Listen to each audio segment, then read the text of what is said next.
to focus on founder success stories. We're going to talk about what it's like to raise capital as a developer startup, as well as some tricks and advice for running a developer-focused startup.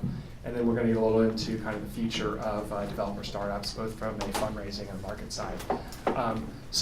Before I go in more, I'm just going to give you a quick background, and we're going to have the founders over here introduce themselves as well. So I'm a senior associate at NEA, focused on enterprise software, really with a strong focus in developer tools, developer services, infrastructure software, as well as systems like storage and networking. I'm Alex Salazar. I'm the CEO and co-founder of StormPath. We're a user management API for developers. So if you're looking for a quick and easy way to build out login and user management, use StormPath. My background is mostly in infrastructure software. So I'm Nicolas from Algolia, and we do provide a search API that you can integrate to deliver Spotlight search experience in your application or websites.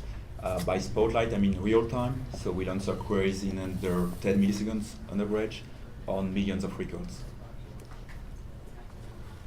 Hi, this is Devrim, CEO and founder of Koding. So we are a competitor to your local hosts, your laptop computers. We want you to develop in the browser, and that's what we do at Koding. And my background is I'm a software engineer by birth, and that was a natural extension of my natural skills. So that's a developer platform, and we are 3 years old and $10 million funded. So I think a good place to start is let's talk about fundraising. One of the questions I get when talking about developer services within my venture firm is this kind of perception that developer services, they're really great tools or open source projects, but they don't always make great companies in terms of being large standalone companies. You might be able to build a nice, $5-10 million acquisition, but it's tough to build a very large, IPO-able company. And so, speaking to these founders, we'd love to hear your thoughts on how do you view developer tools and developer services companies and their ability to be big, successful standalone companies. Sure. So, how do I view? Sure. What would you say if a VC looked at you and said, developer services companies can only be tools companies or great open source projects, right, but they can never be great big standalone businesses? I've had What's your perspective on that? many of those interactions with VCs. But what happened to us is we took it the other way around. I kind of wanted to pick my VCs versus the other way around. So because we said, me and my brother, we started this company and we didn't really need money to actually get it off the ground. And we didn't need to find a technical co-founder. We didn't need to find a business person because I had 4 companies prior to this company. So we said, let's do this to a point where we like it. So then I made sure that I am going to devote the next 5 years of my life to make this successful. And I think that resonates with investors. And then when I talk to investors, I made sure that they understand what a developer tool is and what it can do. Because otherwise, the next guy you go to is like, how is this different than a record? Well, it has nothing in common. So they don't really understand, how developer tools actually are different than each other. So that's almost equivalent to if I go to my mom and say, do you know what is Facebook and what is Twitter and how are they different? She would know. But I do and you do and everybody does. But a developer tool, like how Puppet is different than X and Y and Z. Like if you don't know the domain, obviously you don't know how are they different. So my advice to that is, not every investor is your investor, even if you're a social media startup. If you're going to do Snapchat, go to particular investors. And if you are going to do developer tools, there are ones that know about it. You could just look at their portfolio companies and see some similar companies to your company, and then you know. And then also, what associate or what partner to talk to, because not everybody in that company understands it. So, you got to pick carefully before you approach an investor, because once that door is shut, you can't open it up with another partner. So just be careful who you pick. So I have a very different perspective. I was a first-time founder. This was not my a follow-on company. I did not have a prior exit. I was burning through savings and unemployed with my co-founder living in my spare bedroom. We needed financing immediately. and we were in a hurry. And while we would have loved to have picked our investors, we needed an investor, and we were not as picky. We were very fortunate to get fantastic investors, but that is actually more of an outcome than an input. But one of the things that we found, and I actually agreed with, is that when you look at the developer tools market, historically, what VCs define as developer tools have not been good markets. And what we found was most VCs, because they see so many companies, they don't really put a lot of thought into your company up front. They literally have a pattern that's in their head, and you either fit the pattern or you don't. And most VCs we talked to who knew infrastructure software very well already had an anti-pattern, which was developer tools. And so when we walk in and we talk about developer tools, half these guys would freak out. They're like, no, we invested in some company that did automated testing and it bombed, and so we're not going to do what you're doing. So what we were really clear about was, at least what we were doing, and what I think a lot of developer services companies do, not all, but a lot are actually they're really just middleware software companies that are selling and marketing to the developer as opposed to IT. Companies like SendGrid and Twilio and Firebase are all really infrastructure software, middleware software that just happens to have a developer angle. We fell into that category as well. We're identity management as a service. We just happen to be focused on the developer as our channel for adoption. And so we had to make that distinction really clear. And then once we were clear with them that we were actually a middleware software company with a novel distribution model, the conversations got really interesting, and then raising money actually got a lot easier. Whatever your idea is, trying to be really clear with the investor which you are. Are you really a traditional developer's tool, like an Atlassian? Or are you more of an infrastructure software like a database as a service or some part of SOA, in which case articulate that. And some investors will be excited about one or the other. Yeah, I kind of agree. We never got that feedback actually. Okay. Maybe because we are a bit later, we can raise money later than you guys. But we already had the successes of Twilio, SendGrid, Stripe. So if we quoted Stripe and they knew the success of Stripe, that was very easy to convince them. We are just not a simple developer tool. The trend of APIs was already a big trend when we arrived. APIs eating software, if you see what I mean. Everybody is now using API to build their applications. And so that was kind of a trend already at some investors, not everyone. You're right on that. Mm-hmm. So we didn't feel that objection. And so a follow-up to that, once you actually found an investor who was comfortable investing in developer tools, what were things that you told them, or what are the things that they liked about your company, and what were some of the concerns that they saw? A developer tools company needs to be done by developers themselves, so I guess we are all technical here. So you cannot actually be a business person who has a developer tool idea. It rarely happens, but it happens. And then they just don't want to fund companies like that. So you gotta really understand what the problem that you're solving. And the second thing is, one of my investment thesis was the founder and the team. So I learned that a year after they did the investment. So it's more, I would say, when you are going to, or if you are thinking of developing developer tools, the developers that you will end up hiring are going to be nerds and geeks and uber techies. Like for example, at Koding, whenever you type koding.com, we'll give you a VM and we will attach a block storage, and we have terabytes of data and thousands of VMs. We are closing into 500,000 developers. So that kind of platform changes the Linux kernel to databases. We have 4 databases, and it's very, very, very technical. The risk that comes with that, and I think investors pick up on that, is, are you going to just satisfy yourselves with those tools, or are you going to build a meaningful product to the masses? So you have to address that concern. You gotta really make sure you're telling your investors, oh, we're gonna build something cool, versus we're going to build something cool that will solve a real need of millions of people. So for example, at Koding, what I found is I say that we are going to give a computer to everybody in the world. Whomever has an idea of a program, or you want to develop software, you don't need to install stuff to your laptop. You will be in the browser, you'll be developing in no time. If you're a company, you can bring your people in there, and then you have a development environment, you don't have to set it up. So when you say things like this to investors, it resonates more what version of a software you're using or how many servers you're going to run, and et cetera, et cetera. So the focusing on real value and articulating that to investors, I think, help. So, in our case, we raised our first round before to launch our product. So that was pre-launch. So the reason the investors choose us is not the same depending on the stage of the company. So pre-launch is definitely the team, expertise in the field, understanding of the problems of customers and so on. Early beta tester feedback, product, of course. And then we raised a follow-up seed extension this year, so 6 months later. The product was launched, we already had traction, so then it was no more the team or whatever, it was the product market fit, early traction, maybe the market itself. Even at the first funding, we didn't really, we definitely were not convincing about the size of the market.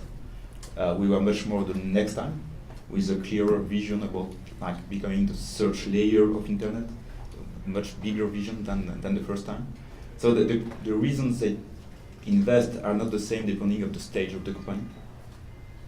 So you have to play with that and find what works with them. Yeah, we've also raised 2 rounds of financing, and the first one was pre-launch, and the other one was post-launch. I guess what we found from investors, what they really focused on at the end of the day, the primary thing was market opportunity. I come from both a business and a technical background, and we found that no matter how technical our VCs thought they weren't that technical. No offense. He is an investor. I see Eric back reloaded. We didn't get really, we didn't see a lot of value, in any venture firm. It wasn't, we loved NEA, but outside of NEA and Flybridge, we didn't really see a lot of value in getting super technical with the VCs about what we were doing. What really resonated with them and the other people who were interested in and around was really helping them understand and see a big market opportunity. And I think for every startup, it's a little different how you articulate that. For us, it was really showing them, hey, here's the identity market that exists today. It's $11 billion. It's all focused on employees, and it's all for IT. What if there was a product that did it for customer identities, focused on developers who are building new applications? How big could that get? And then we knew we were going to close a round when one of the VCs started pitching our company back to us 10 minutes into our presentation.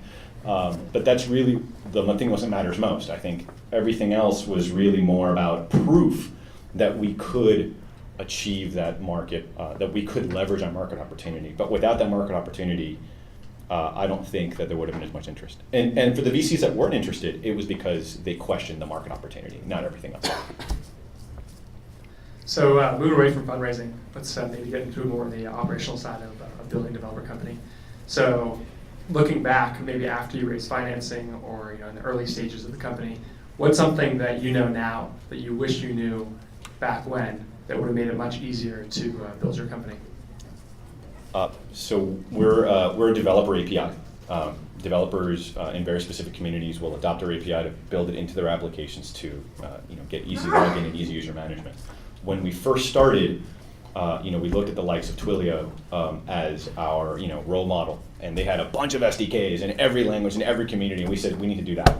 And so in a very, very small team, we decided to have 5 SDKs, and that was a bad idea. If I could go back in time, we would have done 1 SDK in 1 framework community and focused there for a very long time. Developer communities require a lot of care and feeding, and unless you have a big team, it's hard to do too many APIs all at once. We're probably earlier stage than you are, and so then I would say that there are many things I would wish I know today for the future of the company. We are just in the middle of building our sales organization, how to sell. It's not only you got, of course, you may know, you get inbound, you get outbound. Inbound, it's all about marketing. That's one side of the thing. But when you start to do outbound, you need to get salespeople in the organization. We are tech, so for us it's not natural. It's not easy to hire salespeople. So that's something I would love to know more about today. And probably in the beginning, I don't know, maybe pricing. How to price your product. It's very difficult to get the price right. How to explore that, how to experiment new prices. So we struggled quite a bit with that.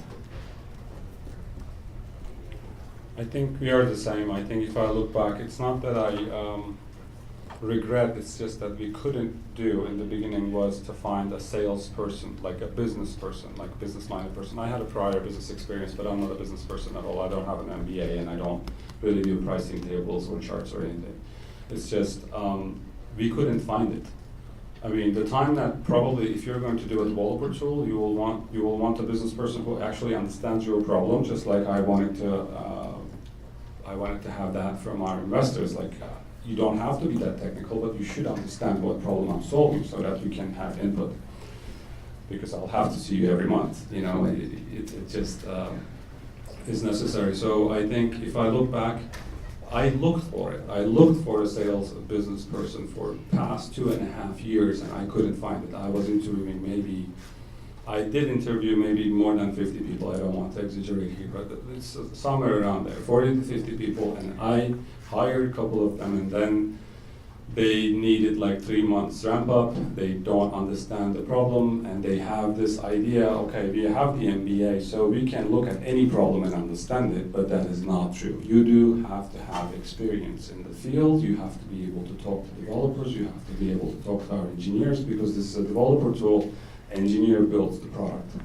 So that's, you know, I wish I could have found him sooner, but we did find him like, a couple of months ago. We were really, really happy. And if I could say that to any developer tool company, don't think that you need that person later when you try to find them. It's going to be really, really difficult, even more difficult than finding an investor. A person that understands your product can effectively sell it to other companies. So, Devrim, you actually bring up a really important point. Another question I want to ask is, what's it like to hire for a developer services company? Is it easier? Is it harder? Is it different from hiring from the average technology company? Is there any advice you would give folks who are out there hiring for their companies? Hiring business people or hiring? Both, hiring business people, engineers, both. Okay. So I wrote a blog post about this, and then it became trending on Hacker News. Last year we said that we want to date, not hire. Because hiring, like traditional hiring, didn't work for us. What I found, especially in San Francisco, I was in New York and I moved to San Francisco after funding. We wanted to just do it here. What I found, engineers here, Rackspace is here, Cloudflare is there, Dropbox is there. Every engineer at Koding gets 5 emails from other recruiters every single day. So you have to, that's one challenge. So if someone comes like, okay, Twitter gave me this offer, and then what are you going to do? We said, we pass. I'm not going to compete against Twitter. There are differences between working at Twitter and working at a startup. If you don't understand that and think that's just a price difference, then you're not a good fit. So that's one thing that was difficult, because everybody gets those offers and they don't have enough expertise, like they don't understand. They just think it's work and work. But it's actually apples to oranges. So that was the first thing that I said, okay, if you don't know what it is to work at a startup, then don't even apply.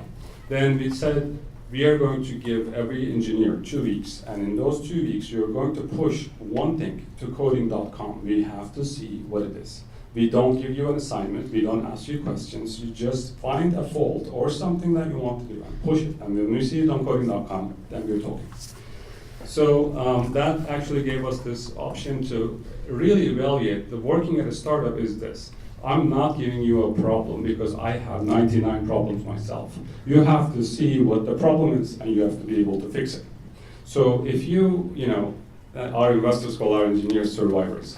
So the engineering front was that. So we really wanted to make sure that the culture fits, and the people is not going to look back and ask, what am I going to do next? That's not a good fit. That's what we learned. If anybody asks what am I going to do next, that means you have to actually babysit that person and then tell them every single thing that they need to do. On the business side, I mean, we're just getting started on the business side, and the reason that we're just getting started, I couldn't really find people. So there is a lack of people, and excessive amount of MBA graduates that they think that they can tackle every business problem, and then I will advise everybody to just to make sure when you sit down with that person for an hour, you don't feel like he doesn't get it, but he will. Give him enough time. No, that doesn't work like that. If the first hour he gets it, he's your guy. If the first hour he doesn't get it and still just compares you to Heroku, that's not going to work. So that's my two advice on two fronts. That's good advice. Yeah, it's a bit different for us. Maybe you guessed from my accent, but I come from France. And so far we hired all our engineers in Paris, and it has been exceptionally easy to hire good people over there, maybe because that's our expertise. Hiring developers for a tech company like we are, it's, I don't know, developers like to work for tech company, for developer company, so that was kind of easier, and we knew how to select them, how to evaluate them like you did. So that was easy. The biz dev, the business sales, biz dev part is much more difficult for us because we are engineers and not sales. We succeeded with the first one, who basically is a geek.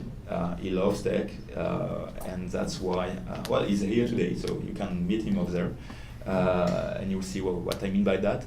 So he loves tech, he loves development, he loves what we do, and that was much more important than his experience in selling.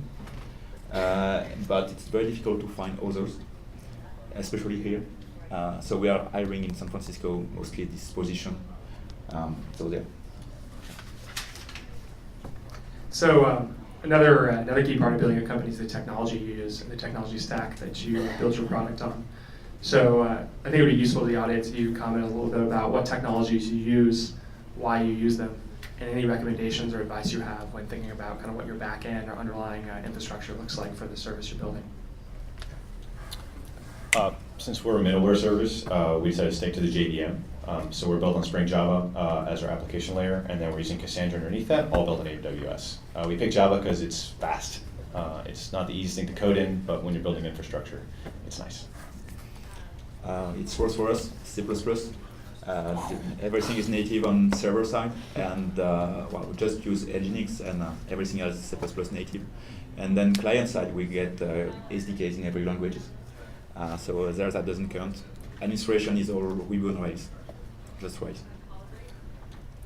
We mainly use Go, so it's 70% Go, and then some legacy node around like 20%.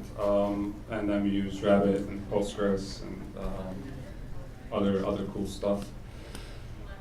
And to pick your stack is basically depends on what you're doing. Probably Java is best for that job, and C++ is just best for job, and Python, and like anything. It's just there's no single answer in that one. Probably a Quora search would do it. So I think we're all out of time here. So I would just like to thank all the panelists for speaking, and hopefully the audience just enjoyed the session. So thanks, everybody.